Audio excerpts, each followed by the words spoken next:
This chart tracks audience reach for 2024 independent thrillers. Most hover near the baseline, but the Irish horror film Oddity pulled 1.9 million viewers, a blockbuster reach. That turnout was validated by rare critical consensus, 96% critical score, 74%. It provides a sense of total security, ensuring that when the boundaries eventually fail, the resulting terror feels like a personal violation. The hospital serves as the doctor's primary domain, a place where his professional status allows him to categorize and manage every variable he encounters. This environment is a fortress of visibility. Every corridor is designed with rigid geometric lines and harsh, sterile lighting to ensure there are no shadows for a threat to occupy. The doctor relies on this visibility. He approaches every challenge as a man of science, assuming that any problem can be solved if it is correctly diagnosed and measured against established medical facts. The first sign of trouble arrives through a patient whose behavior defies standard psychiatric profiling.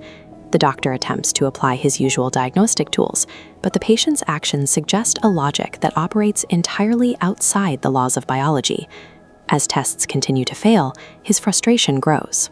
He is trapped in a loop of trying to quantify the unquantifiable, finding that his medical textbooks offer no explanation for a patient reacting to things that do not exist on a monitor.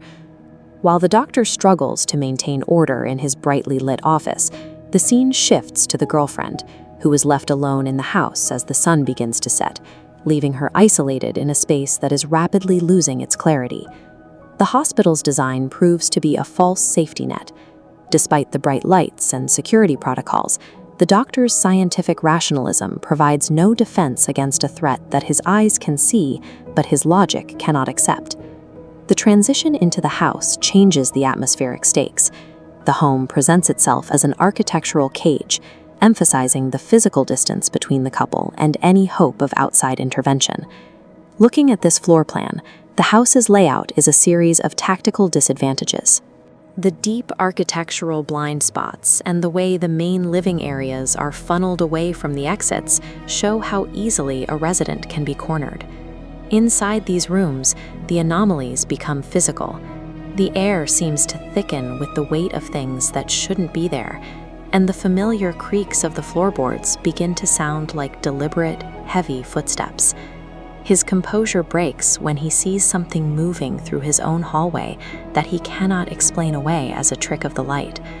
He stands paralyzed by the conflict between his eyes and his brain, while the girlfriend's fear is immediate and visceral, reflecting a reality he is still trying to disprove with logic.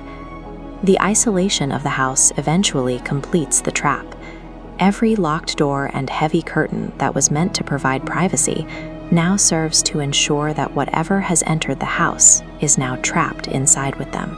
This is the central mechanism of the film's horror, the realization that the very structures we build to separate ourselves from the world are the exact tools used to confine us when that world decides to push back.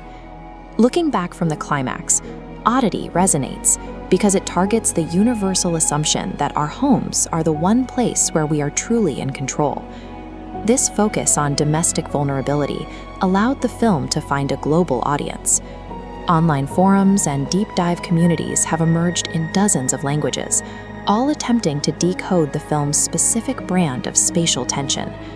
The spatial descent theory explains this impact by tracking the movement from the clinical safety of the hospital to the architectural vulnerability of the house, treating the buildings themselves as the story's primary source of conflict. Oddity avoids the loud percussive shocks common in the genre, opting instead for a very slow, agonizing erosion of the trust we place in the walls around us. Critics point to this environmental betrayal as the film's greatest strength. It takes the specific geometry of a home and uses it to transform a sense of comfort into a source of constant, low-level anxiety. The film succeeds by leaving its audience with a quiet, persistent suspicion. It changes the way a viewer looks at an open doorway or a dark corner, making the familiar spaces of their own home feel just a bit more foreign once the lights go out.